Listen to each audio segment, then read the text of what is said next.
सध्या सर्वत्र बिबट्याच्या उपद्रवाने जनता हैराण आहे। असं गाव नाही का त्या ठिकाणी बिबट्या दिसत नाही।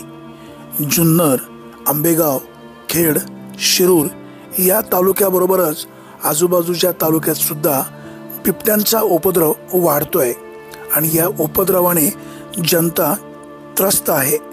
बिबट्यांना गोळ्या घालण्याची परवानगी मिळावी अशा प्रकारची मागणी आता जोर धरू लागली आहे। सगळीकडेच बिबट्याचे हल्ले वाढत आहेत। पाळीव प्राणी मानवावर देखील हल्ले होऊ लागल्याने जनतेच्या मनामध्ये बिबट्याबद्दलचं प्रचंड भीती आणि दहशत निर्माण होऊ लागली आहे। शासनाने यावर गांभीर्याने पावलं उचलायला हवीत।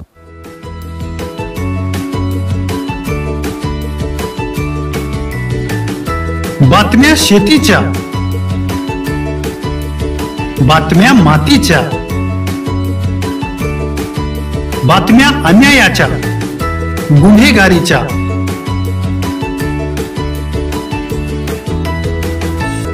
राजकारणाच्या आणि समाजकारणाच्या,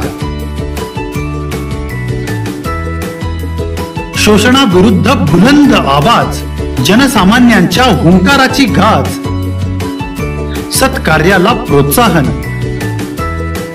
दुष्कृत्याला अनुशासन, निर्भीड, निस्पृह, सडेतोड, बेधडक आणि रोखटोक म्हणजेच विघ्नहर टाइम्स। शोध बातमीचा, ध्यास सत्याचा। आपलं चॅनल, आपली बातमी। सबस्क्राईब तर कराच, पण बेल आयकॉनवर क्लिक करायलाही विसरू नका।